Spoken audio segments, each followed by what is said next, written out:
Welcome to the Forging Honor podcast. I'm Jonathan George. And I'm Benjamin Jones.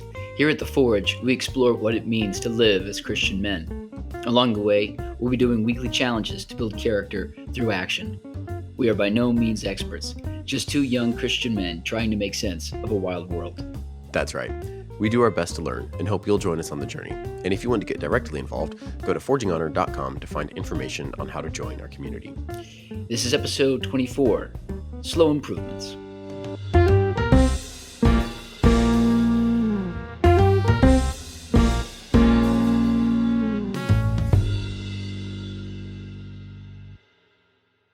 All right, challenge wrap-up time. That's a reminder. Challenges last for 10 days. That is Monday through Friday for 2 weeks. They are simple daily tasks to grow us as men. This previous challenge was not as simple as we had hoped it might be, and yet here it is. We are coming off some time of talking about craft and what it means to grow and develop our craft. So we were saying take some time each day to work on your craft, like 10 to 15 minutes, and then get feedback from someone else or something else, some way to find feedback. So I did, depending on how you count, 3, maybe 5 days. I'll clarify that later.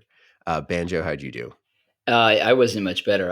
I had a grand total of 6 days. This is probably, I'm trying to think if there's a worse challenge that I've hit.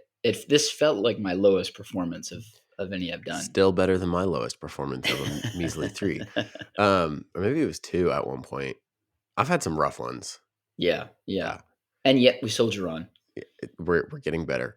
But I thought the whole thing was interesting to me about why it was so challenging, because I didn't think this was going to be a tough challenge. Right. So you had 3 to 5. So I say that because I missed the raw get feedback part, or immediate feedback. So I did some coding days and I did some poetry days. The coding ones are easy because if you do one of those little online coding challenges, like I don't know if you've heard of there's Advent of Code or there's other things out there. Oh, I just read so much coding material that you're just in depth of it. Anyway, so those can be fun to sit and do for a little bit. And those can take a little longer than that 15-minute mark, but you either get it done or you don't, right? So you have immediate feedback and you can go, and then on YouTube, you can see here's how people have done this challenge before, and here's where you might have gone wrong, right? So it wasn't immediate personal feedback, but it was immediate feedback. So I counted that. But I sat down and worked on some poetry with the intention of immediately getting feedback, and never got that feedback at various points. Although we did get some done last night, so that was good. You should have just sent him to me, JJ. I should have just sent it directly to you. I didn't. I just simply did not type it up and send it to you. So anyway, that's how I have that question mark number. Did you have, aside from the time that we talked last night, did you have any instances where you sat down across from somebody and they were like, here's what I think of what you're doing? No. Oh, okay. That was different. And that was a huge piece of the spirit of the challenge. And I completely was not able to get to that. You just didn't get, well, you're the particular way in which you work, especially in the coding world, is so it's I don't know how it works, but it seems like it's very far away from that, where it's so logical that when you're checking a mistake, it's like, you can just kind of, I see you. It's almost like the computer is giving you feedback, and right. But it's a little bit different than like a performance review, if you've ever had one of those. So. Well, and there is something subjective. There are some subjective aspects to code. So in my job, I give feedback, and I'm given feedback on my code. Mm-hmm. Things, how clean it is, how does it look, that kind of thing. We do what are called engineering reviews, and those will last like an hour over something that you've worked on. Those are not common. It's not even a weekly occurrence, but it's something that I do very regularly. So in that sense, like if you want to count my day-to-day job, yes, I was sitting and doing that a couple of times over this last period. But you're exactly right. It's something, the human element is somewhat subjective. Especially as we have better and better ways of checking code. I don't know if you're familiar. GitHub has put out some AI tools lately. I don't know if Uh-uh. you're familiar with GitHub at all or what they are. 0%. This is the first time I've I heard those live in words GitHub. next to each other in that order. Okay, so GitHub is a tool used by programmers to store code, track code, and it's powered on Git. So Git is this. It's not that new of a tool. It's an older tool, but it's just a way of tracking anything anyone has ever done to some code. Um, Okay. and so using that tool, if you have multiple developers on a project, you can see who's done what. So anyway, GitHub, the company, which utilizes Git, has put out some AI tools that are shockingly good at working in code and very good at giving you immediate feedback while you're coding before you've even run the program, Oh, wow. which is very, very impressive. So, all that to say, yeah, there's the feedback world of code is different than the feedback world of poetry. I honestly enjoyed though the face to face feedback I got with you that one time we did it together over the It was a lot of poetry than fun. I did more with the code. I Yeah. think it would have been better for me to have been more intentional about that because that would have taken me away from like it felt like I was going from I'm working on this thing to now I'm going to work. Right? They're Right. the same thing in some ways. Yeah. Anyway, did you do mostly almost entirely poetry or did you do anything else?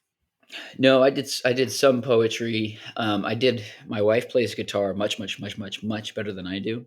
And I'm still trying to figure out my guitar a little bit. So she taught me some things, which was helpful.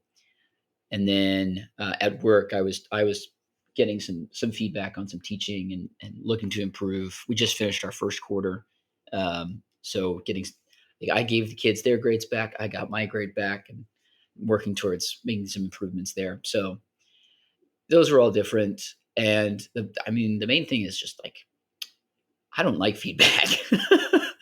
It's not enjoyable for me. I can't think of a time where it's like I really enjoy receiving feedback. And maybe like I think this is one of those areas where I'm like, I really gotta grow. Really this is an unsanctified portion of myself, I'll say, where I just don't like receiving that Hmm. feedback. Uh I think I take it, I don't know how you take feedback, personal feedback, but negative comments, it's really hard for me not to just like slap that up as a value onto myself. Like it's not the work, it's me. Like there's not something wrong with what I'm doing. It's me myself has the issue, you know. Uh which is it's something I gotta get out of because when you have that mindset, it's just really hard to do anything, you know. Like I've only learned like the 3 songs on my guitar Right. because I'm unwilling to be taught to go farther than that. Interesting. Yeah, I think at one point I definitely took feedback very negatively. For me at this point though, it's a lot about the person that's giving me that feedback. Yeah. So if Yeah, I that makes a respect huge their difference. opinion and if I respect what they have to say on that subject, I generally find I can take that feedback a little better. And someone who gives feedback well is very good at using language that separates the the action or the product that they're talking about from the person that has produced it, right? Yeah. Um, in a way that doesn't I shouldn't say that completely separates them, right? Separating the artist from his work is not necessarily the best idea, but separates it in a way that this is not a personal attack on you. This Right. is me critiquing something that you want to improve. So if you want to improve, here are some ways I can help you with that. Can you think of like a piece of feedback that somebody gave you that was really helpful, either negative or positive? Not necessarily this week, just like in your life. That's fair. Uh, I would say a lot of the best feedback I got, I was in the Boy Scouts. Mm, Um, and in that time, if you are progressing regularly, you're getting what are called boards of reviews. And you're also getting some one-on-one time with an adult leader who is going to give you feedback as kind of as a mentor situation. Um, on top of that, if you're in a leadership role, adults will quickly give you feedback because you have a lot of responsibility. yeah.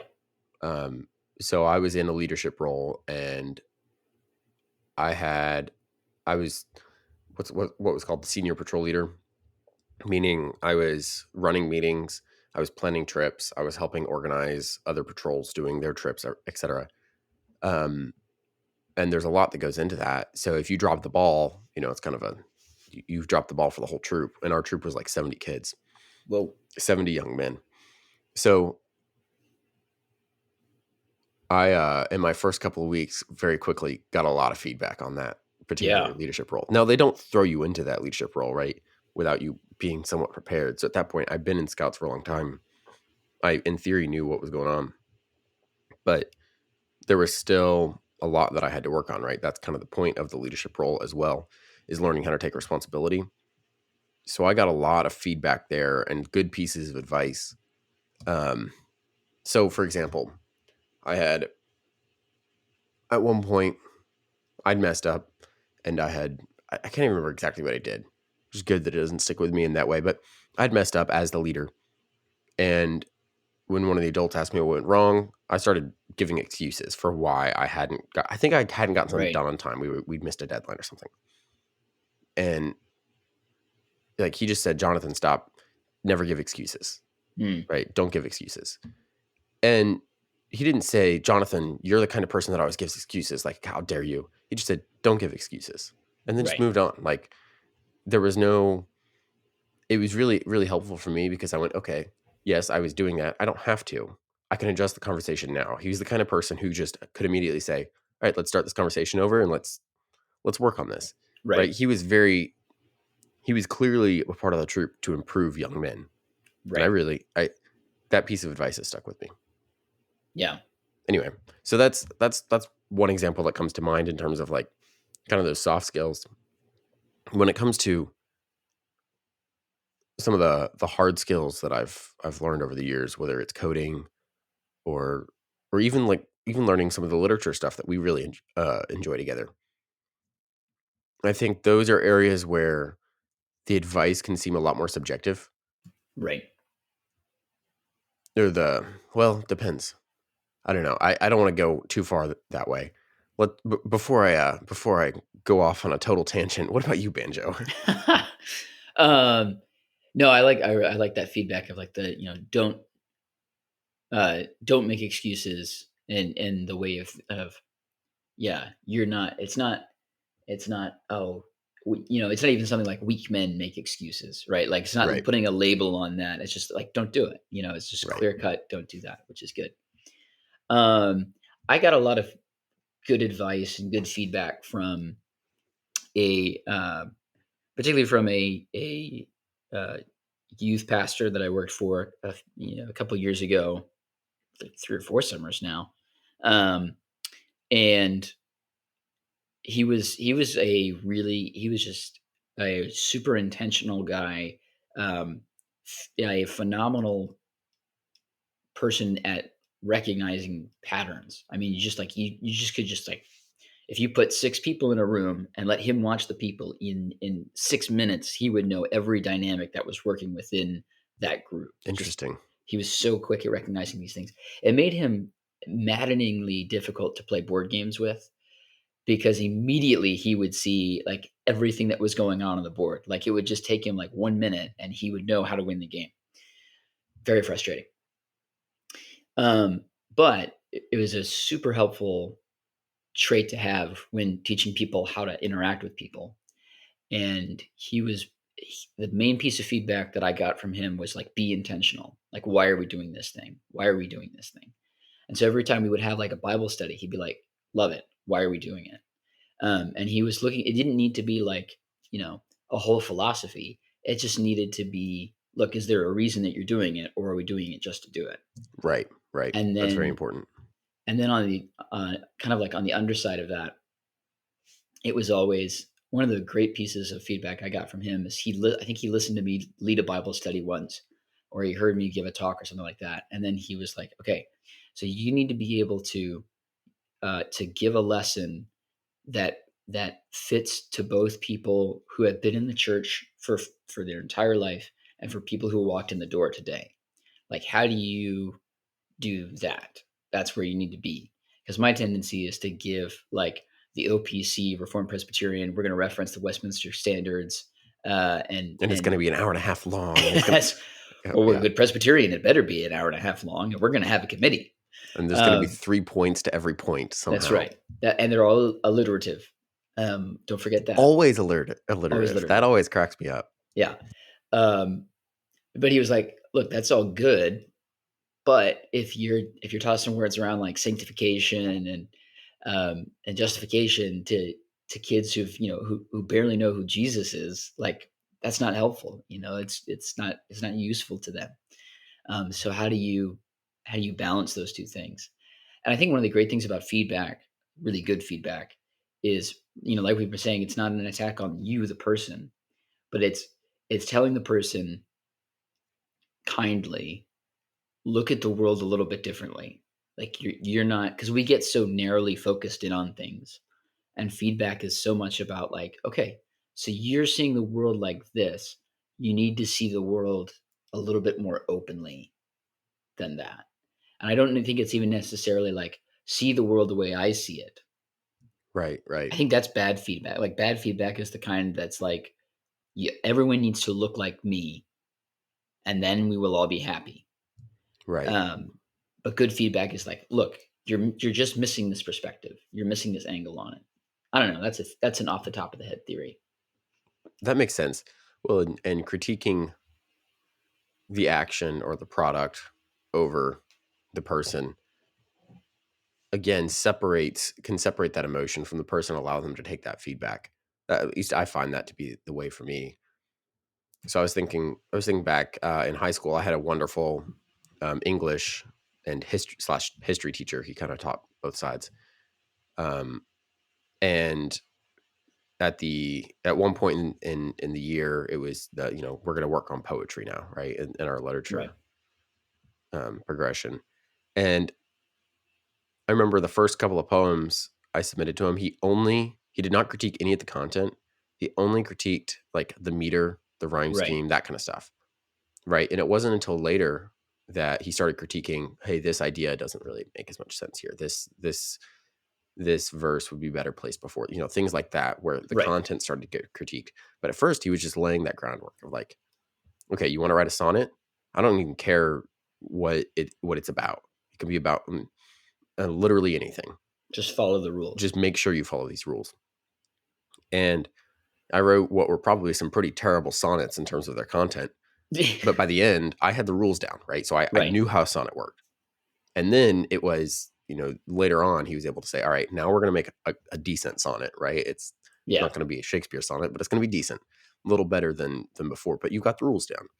And in that process, never once did he say, Jonathan, you're a terrible poet, Right. right? And that was, but he was able to say, you've made this mistake here. Let's fix that. Right. Let's tweak Yeah. that.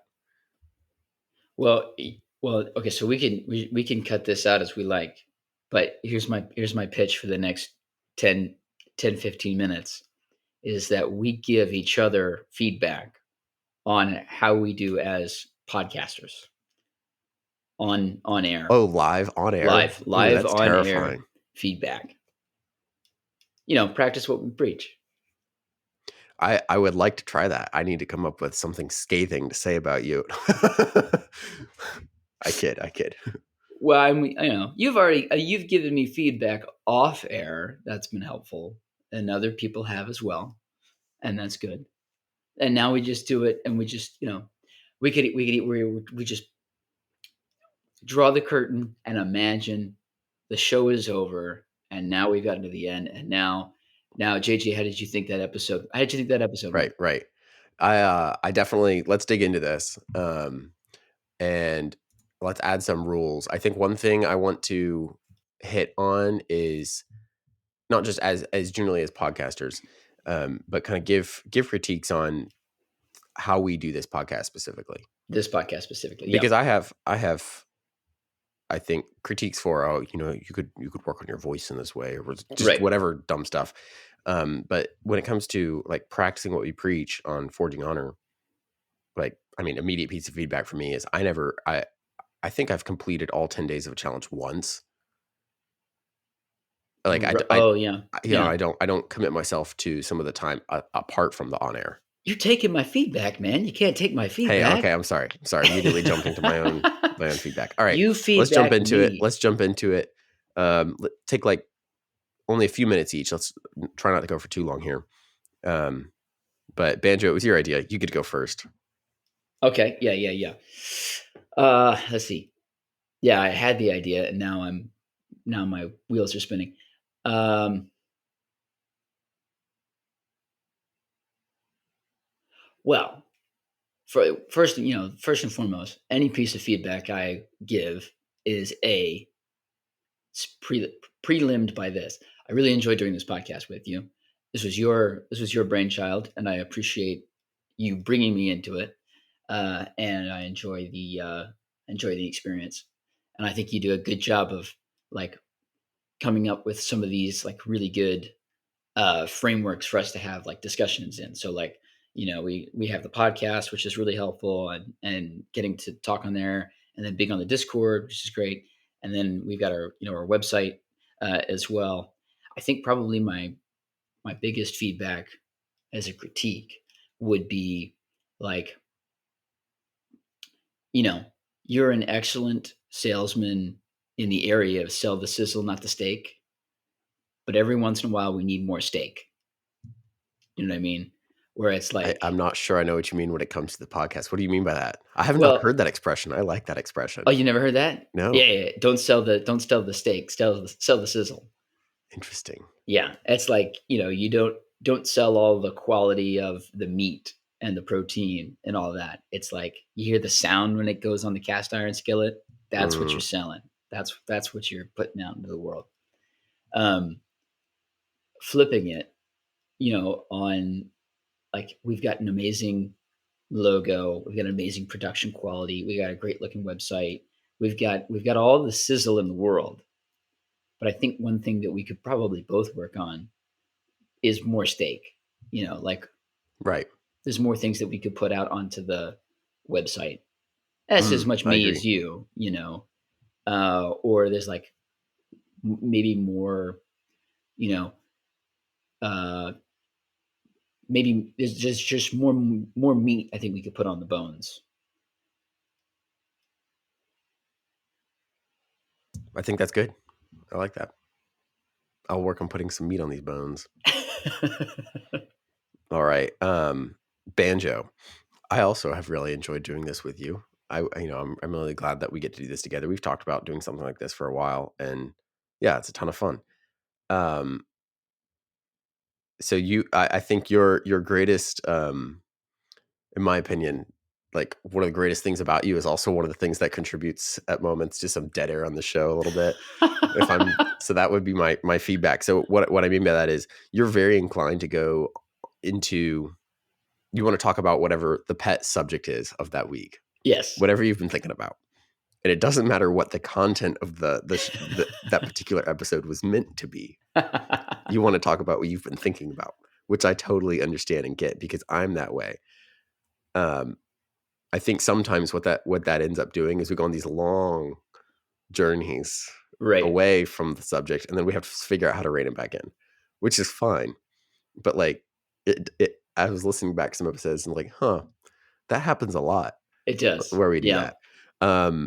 And I'm guilty of this too. But I think that's kind of my thing when I think if we were to produce a tighter episode, as it were, that would be one area where we would need to work on, both of Right. us.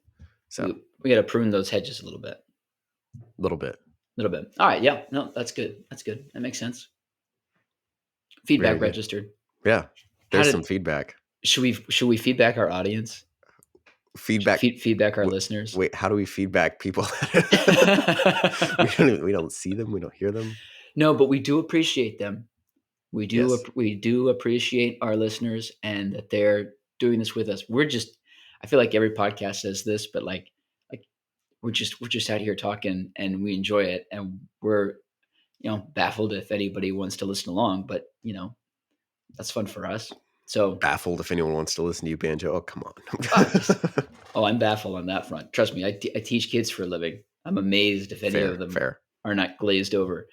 No, but we do appreciate our listeners, and we'd appreciate it if you would subscribe and give us a rating and bring other people into the forging on a journey. All the See, things. that's feedback. All the things. There we go. Yeah. So how did you feel when I gave you feedback? Like, what was that? Oh, How are did, you asking for feedback about your feedback? Is this is that what it getting a sounds little like? this is a little Getting a meta, little but yeah, I guess so. Or just a further conversation about feedback. How does feedback work? And I'm trying I, to understand why I don't like feedback and oh, how I interesting. can. Okay. Fair.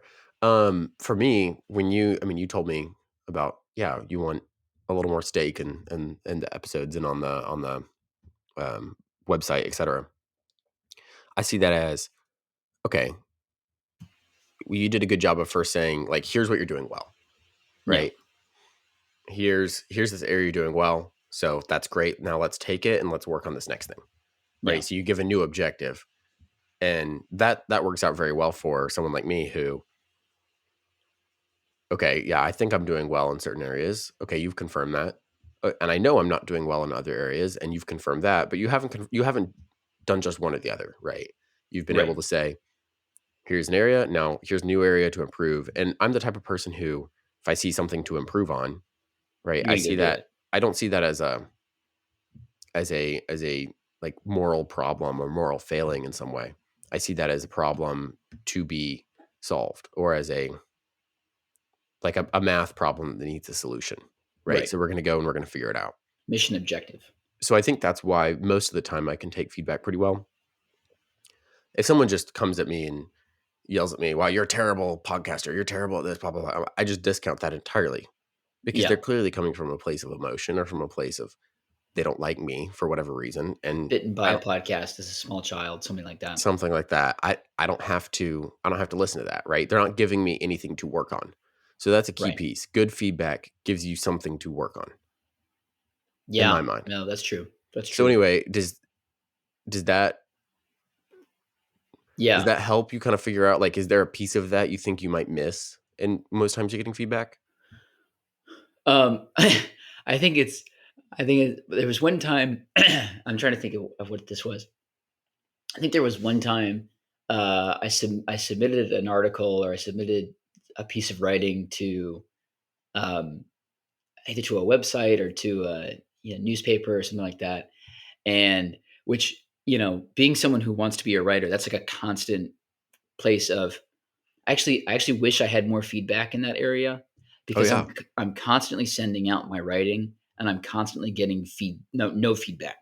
It's just we regret to inform you that we're not going to take your piece. Hope you Right. find luck elsewhere. And it's like, well, that's not Mhm. helpful to me. That's just rejection. That just hurts. Right. Um, Right. but this one time I sent this article somewhere or this essay or something like that, and I got this piece of feedback that the first thing it said was, "We really wish we could write. We really wish we could put this in our piece. Unfortunately, uh, it's missing these." And it like listed a whole bunch of things that I did wrong. And then I showed it to my dad, and I was like, "Look, they wanted to put this in their article." And my dad was like, "That's the one thing you got out of that." You didn't see the You list didn't of things that you you didn't need see to the improve on. That's right. Yeah. He was like, "You're the one person who could take that and find the silver lining." Um, and like sometimes I think that's a strength where it's like, if you're in a place where you're constantly getting beat down and you're trying to improve, like you need to hold on to that optimism a little bit. You need to hold on to that, like, no, I can do it. I can find the one thing that I did well. But obviously you need to like also take the criticism, take the feedback, and actually like make some adjustments.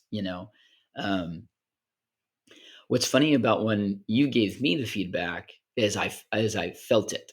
Like as soon as you started to switch into like, let me give you some criticism. Hmm. Like first you led up to it with some nice things, but as you're leading up to it with the nice things, I was like, oh wait a minute, there's a downside coming. Like There's something happening here. that's not good, and I felt it in my chest. I was like, oh, and it was almost like a fight or flight response. And then Wow. you gave, it wasn't that strong, but it was like, and then you gave the criticism, and my first instinct was to explain it. And my first instinct was to Yep. be like, this is why I do that. Um, and I had to fight it and be like, wait, no, listen to what he's saying, and find out how you can improve, because otherwise, like, yeah, you're not gonna nothing's gonna change, and you're just gonna keep making the same mistake, which is the definition of insanity.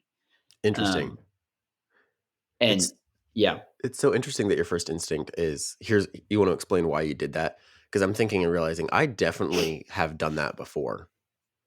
But I wonder if it's certain like are there things that are closer to me like I'm more tied to them emotionally so I feel the need to explain myself more or it goes back to that piece of advice of don't give excuses. Like I yeah, like even about myself. Like I don't want to I like find it giving but is there a difference between an explanation and excuse? I tend to lean towards if I have to explain myself, I'm just giving excuses. right. I find it has to do with the person who's giving the feedback. Like, I think if I respect the or if I think there's, like, 2 elements to it. If I Mhm. really love and care about the person, I don't want them to think I'm an idiot, and Fair. so I want to explain why I'm doing the thing I'm doing, See, so that's the they funny bit. Everyone I love and care about knows I'm an idiot, so it's already cat's out of the bag. Well, I didn't wanna put that in my feedback, but, um I appreciate it, Banjo. Being somewhat nice on and air. on air anyway. Um, um, but then there's also, like, if someone who I don't really think is good at their job gives me feedback, then it's very difficult for me to, like, take that feedback Oh, seriously, 100%. you know? Yeah, if someone gives me feedback about something about which they know nothing, I'm like, I'm not taking your Yeah, feedback. You don't know anything about this. yeah, and but then it's funny because sometimes someone else will who I do respect and who does have, like, the qualifications gives me feedback, and they might give me really similar feedback, like, it might be on the same level, or, like, on the same, like, train of thought, but one person gives me the feedback in one way, and one person gives me the feedback in another way, and I really hear the second one. I hear when you're, like, a professional at what you do, and, like, the thing, and I'm like, Right. "Oh, let me hear you out on that. Let me understand that." Um, Whereas if somebody is just like if I feel like they're just, like, talking to prove to me that they know their subject, and Hmm. that and they're talking down to me, and they're like, "You don't know these things, so I'm gonna give you this information because you wouldn't have come to it on your own," you know, Right, right, versus, like, a professional who's like, "Hi, let me give you some helpful advice that I needed to get to where I am." right, Like, where it's bringing you up is so different from, like, "You're down there and I'm up here, and you're never gonna catch up, but you better know this anyway." You know what I mean? right, right. That is something that goes back to our conversation about experts a little bit, and I think that's one of the key things. A an expert who is truly an expert, who truly understands their subject, will also understand what it takes to get there, Yeah. and they'll be able to give that kind of feedback. And they want people to reach that level, I think. You That's know, what interesting, huh? like, I think one of the things that, like, a real expert and a real, I'll say professional does is they're like, the really terrible people are like, "Here's my thing. I don't want anyone near my thing. Like, let me draw a big old line in the sand Right. and build walls, and I'm the expert, and everyone else is on the other side of it." You know? It's probably like one of those existential things where, like, I'm the car guy. I need to know about cars, and I'm the only one who knows about cars. And now I need to, like, push off everybody else who claims to know cars because 'cause I'm the car guy, you know? I think about this with, like, board games, card games, that kinda Yeah. thing. Yeah. I think, um or even I mean, something as simple and complex as chess, right? Right. Which at its core is not a quote unquote difficult game, but it's difficult to master. And it's one of those games where I think there are players out there. I've encountered players who they never want to talk about the strategy. They never want to talk about what they're doing. But those players never really progress, right? Right. They figured something out at some point. They figured out how to beat their small group of people. And then in order to keep that continuing to happen, they just never revealed their secrets. Right. Right? Right. But I think an expert knows in order for you to improve, you now need to let the other players know those things so you can figure out how to beat them. all Right. over again, and it becomes a pattern. So you're only going to improve as long as you are um, meeting the next level, right? And you're only getting better in as much as the people around you are getting better. And then you're actually Right, improving at your craft. So like an expert, isn't trying to defend the ivory tower. They're actually like trying to get the information out of the tower. Like they're trying to get the information out of the castle so right, that everybody else can participate. Uh, and like the writers that I've seen who I really admire and appreciate are the ones who are they're not sequestered away on some island typing away. They're like, well, let me come out and talk to you about these things, and like, here's some things I wish I knew, when I was starting out. right. Um, or I'm fascinated by comedians and the way that they talk about their craft, and just comedians are constantly getting together in these groups and talking about how their jokes work. And they're constantly in this place of like, can I use that? Can I, like, you use this bit? Can I steal that? Because that's a great bit, you Interesting. know? And there's like this constant like plagiarism that's going on like mutually from everybody. And I think it's so interesting that they're not, the great comics aren't like, get away from me, you unclean, unfunny plebeian. It's like, here, let me help you out. Here's a joke. This is how this works, Interesting. Yeah, well, and you would think, yeah, if you're at the top of your game, well, I should clarify it in some forms of game or in some fields of expertise, there is a little bit of that going on where you don't want other people to know what you are capable of or what you have available to you. Like military is this way, right? Right. The best experts in the military, you don't want to leak those secrets. You want to give like false information. Exactly. Um, and I sometimes wonder in the world of business that that's a huge thing for me. Like if you're learning from a business person, are they teaching you because they want to see you succeed, or are they teaching you because they want to make money? Right. I mean, it could be both. Like ideally, those interests are aligned, right? But are there certain areas where that doesn't align? I don't know. It's just a Yeah. question to consider if when you're taking advice from someone that is successful. Yeah. The other thing, just briefly while I'm thinking about it, the other thing about comedians is part of the reason I was thinking about that this week, because this is connected. I'm not trying to start another rabbit He's trail. going on his little tangent, his little No, pet project over here, but it's comedians that get immediate feedback constantly. Like if you tell a joke, like from the audience. You like, mean? from the Yeah, audience. yeah. It's like I can't think of another profession that's quite like that, where you get up and Hmm. you're doing your material, and as soon as it leaves your mouth, you're getting feedback. Mm, Was it funny or was it not? And so you have to be if you're on stage as a comedian, you're in a constant state of like feedback and try again, like receiving information, go again. right. I think that's really interesting. I couldn't think of another profession that was quite like that. Well, I mean, Jordan Peterson talks about that. Like on the lecture circuit, it's that way, but the Hmm. feedback looks different, right? The feedback is the crowd goes from kind of wrestling and sort of paying attention to suddenly everyone's just in the zone, watching you, Yeah. listening. And that's the kind of feedback you might get in a lecture room. I think there are other areas where you can get immediate feedback. Um, I mean, as a teacher, I get immediate feedback when I yeah, say, that's "We're fair. gonna have homework."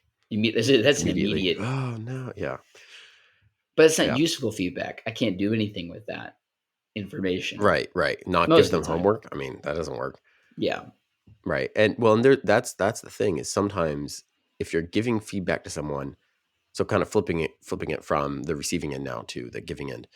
If if you are giving feedback to someone and are like you have to identify sometimes, are they the type of person that's capable of taking this feedback? Right? Right. What's the end Right. goal of this Yeah. feedback? Yeah. If I'm giving you some free information because I saw something in you, in theory, I want that to be for your benefit. But if it's, your students giving you feedback about their distaste for homework, like you can recognize as the teacher, well, that's pointless. That, like that, that's not coming from a spirit of trying to help the teacher improve his teaching, right? Yeah. Yeah. That's a funny thing about a teacher and a students. You have two. ideally you're headed towards the same goal. You're both trying to learn, but that's only in some like that only comes true in like a Marxist world where we haven't taken Right. into consideration like free will and human beings and that sort of thing I think and total depravity. there are a few teacher student relationships where that starts to, like, but that requires a voluntary submission in that sense. Like, Right. you really see that maybe at the college level. You start to see it at, like, I think Oh the place you see it the most is probably like the master's, the PhD level. yeah, where when you've reached a level of like I'm choosing to learn, like I'm choosing to come here Right, to right, learn. That's where you get it. You can get that at the high school level. You can get that at any level. It's just human beings what they are. right, right. We tend not to be that way. But yeah. So the funny thing is that the teacher and the student so often are like at cross purposes, and the whole point of being a teacher, I feel like, is trying to get the kid to be at the same purpose with Mhm. you. Not get them to be, sorry, that's the wrong word. Like I will force them to obey. it's like teaching them to want to learn so that when the next teacher comes, they're like, okay, I want to learn from this person, Yes, yes, you that know. makes sense. Have you given feedback before where you felt like it just fell on deaf ears and it was just like, like Oh you've yeah. done the thing before, exactly, like, Oh yeah. your feedback is correct and Uh-huh. someone just completely ignores it The and it best comes place for back to bite them. the best place for this, the one I love for this is dating. As a married man now, Oh, that's I funny. see people who are dating, and I see guys will I've been talking to single guys, and they'll say, I just feel like I should do this thing. All right, I feel like I've got to talk to her. I've got to send this text. I've got to make this phone call, whatever it is. And every time I'm like, dude, don't do it. Like, trust Like, you me, don't need to. you don't need to say less. Give her space, like all these things, and or like then the other one is the because guys, I think guys have a hard time with this. The non-apology apology. Oh, I can't stand that one. This is Yes. Yeah, I know this what you're is talking about. like I think the biggest red flag for guys. This is like the thing that guys cannot figure out is like they know that they're right because they might have said something or done something. They didn't do anything wrong, but the way that the girlfriend received it was the wrong way, or that's the way that the guy perceives it. And so the guy always comes in with the apology of like, I'm sorry you feel this way. And it's like, flag on the play, dude. Like, nope, Like, you you can't gotta say it that way. can't say it that way. It's just gotta be, no, just I'm sorry, period. Just leave it, don't Right. touch it.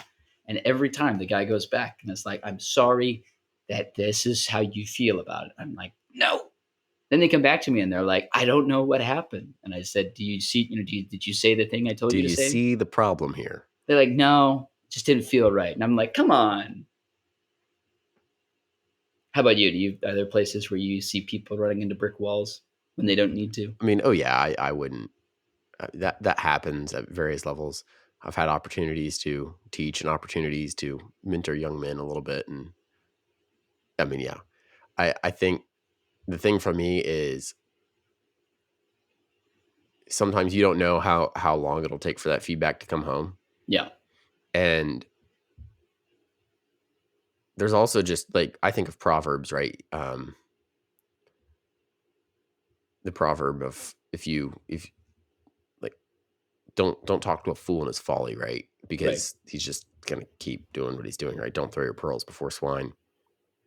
And I think there's a little bit of that going on sometimes. Like I have to bite my tongue because I'm like, okay, if I told this person what I thought they were doing wrong in this situation, like it's not gonna do them any good. It's not gonna do me any good.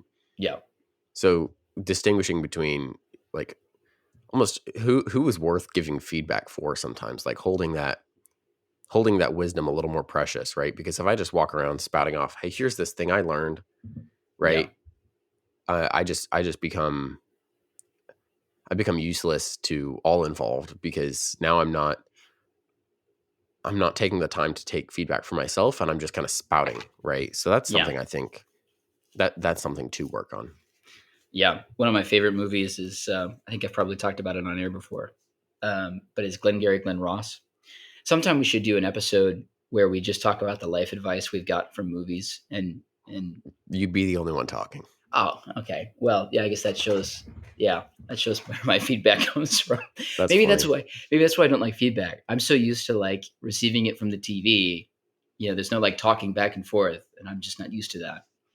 I don't Anyway, know. I mean, I've gotten some life advice from TV. I don't know if you can get feedback from a television show or from a movie. I guess that's what I'm saying. Like, I don't actually get feedback. You just You want know, life advice I just want that you life can take advice. into consideration and maybe do. Basically, I just want like fortune cookies delivered to me every day about how I can live my life. That's just That's give me the funny. cookie and I'll take the cookie. Yeah. Yeah. Anyway, but there's this really great line from Glenn Ross where there's this guy played by Kevin Spacey who like tried to save this real estate deal, and he didn't realize that he was saying the wrong thing, and so he blew the deal because of what he said. And the Al Pacino character comes in. He says, "Do you know what the first rule is? You'd know it if you ever worked a day in your life. You never open your mouth till you know what the shot is."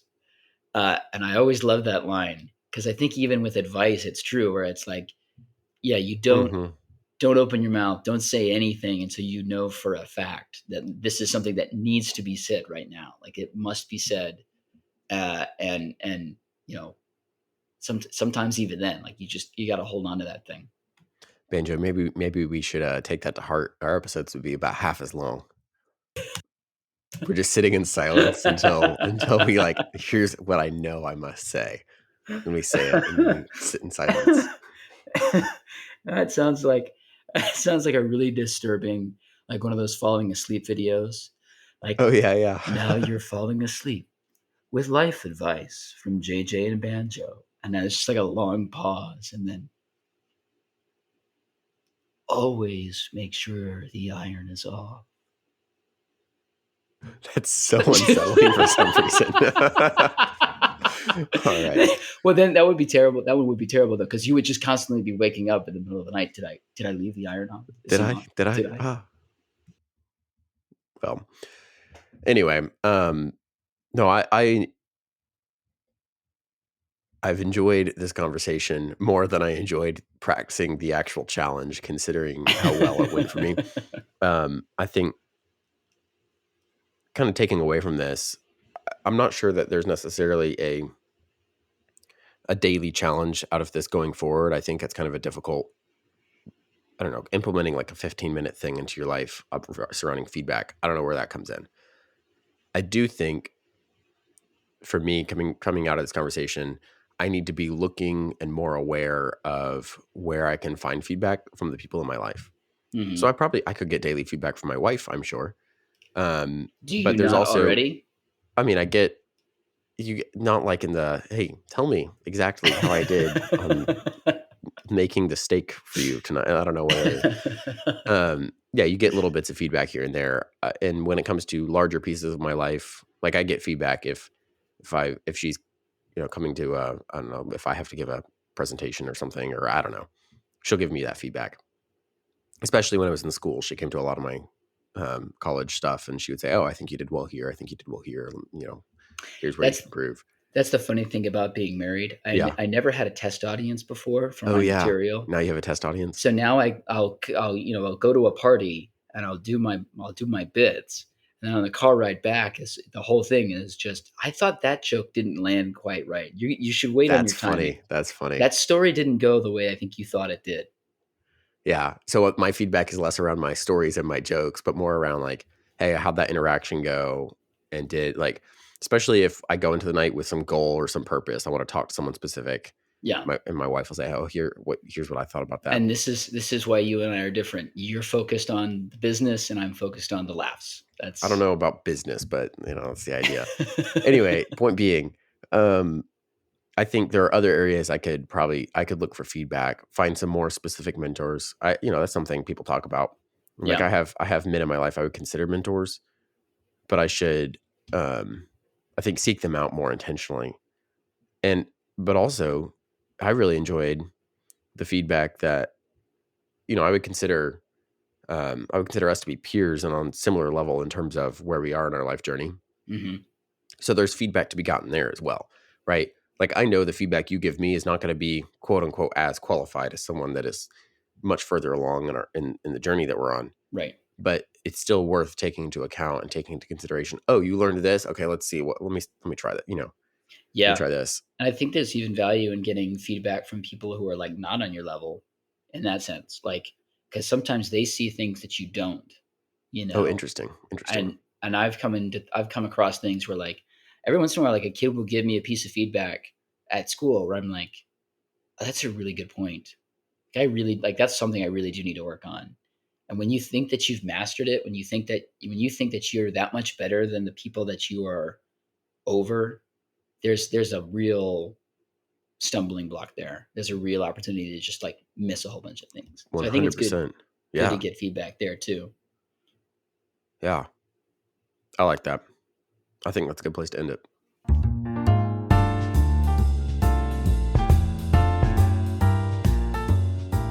On to the next challenge. As a reminder, challenges last for 10 days. That's Monday through Friday for 2 weeks. They are simple daily tasks to grow us as men. And this next one is Banjo's introduction. Yeah, so this week, getting into the whole idea of feedback, I was really intrigued by this comedian thing, the stand-up thing. I used to spend a lot of time listening to stand-up and watching comedians and kind of seeing that at play. And I've fallen away from it in the last year or two, maybe. But I've gotten back into it this week, and it made me realize that, like, talking we've been talking about craft, and we've been talking about mastery and that kind of thing. And I personally have not seen an area that is more interested and interesting when it comes to craft and mastery than comedy. Like, the way that great stand-ups talk about jokes is like auto workers talking about cars, or like Swiss watchmakers talking about watches. It's fascinating to me. Um, and I think there's something really interesting and worth looking at, no matter what your profession is taking time to study comedians and to study jokes and to study humor. So my challenge this week is take some time every day to understand a joke and to understand a comedian. Um, that could look like a whole bunch of different things. There's a wealth of stand up specials you can find on Hmm. any streaming platform or on YouTube. Go online, you find YouTube compilations of any number of stand ups. But I really recommend, like, finding a podcast about comedians or by comedians. Watching Jerry Seinfeld's "Comedians in Cars Getting Coffee." There's a famous saying that Mark Twain said, or it's attributed to Mark Twain, where he said, the thing about analyzing comedy is like dissecting a frog. Nobody learns anything, and the frog dies. Um, which is a That's a good quote. It's a great I quote. like it. But I think it's almost like, we spend time talking about, you and I, JJ. We talk about, oh well, people should read poetry, because the thing about poetry is you learn this economy of language, and you learn how to speak beautifully, and you learn how to put sentences together. Comedy's the same way. You've got to figure out how a joke works. You got to use the smallest number of words to get the laugh, right? And there's certain words. This is amazing to me. There are certain words that are funnier than other words. Like, people laugh at certain things more than they laugh at others. And how does that work?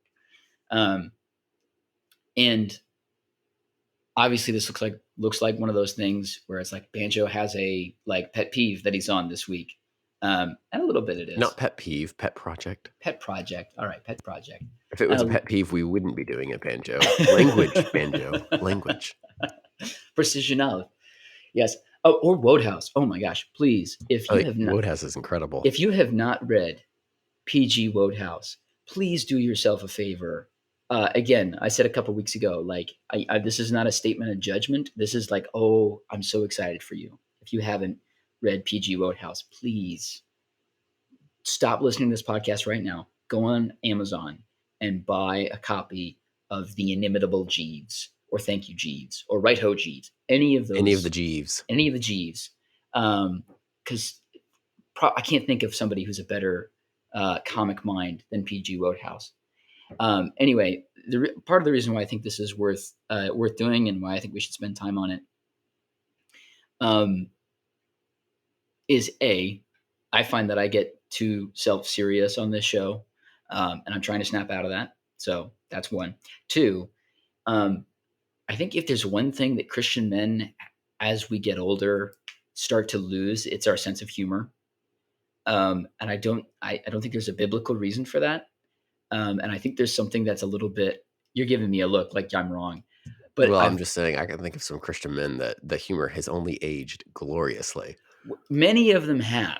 Many of them have, and I'm not saying that it's like inevitable, but I have noticed that some Christian men don't have a sense of humor. And I think a sense of humor is critical for enjoying life and for being a good leader. Like the best leaders that I've worked under have an excellent sense of humor, and the worst leaders I've worked under have no sense of humor. And I think there's just something really worthwhile about spending time and understanding how humor works and why it's valuable. Um, and much like poetry, it's not, or art, it's not random. It's not just like splashes of color. Like there's a system to it. There's a way it works, and it's beautiful. Um, and God has a sense of humor. I mean, look at the platypus. Classic line, and always funny. So that's my challenge. Spend time studying comedy this week. Humor and comedy. Good stuff.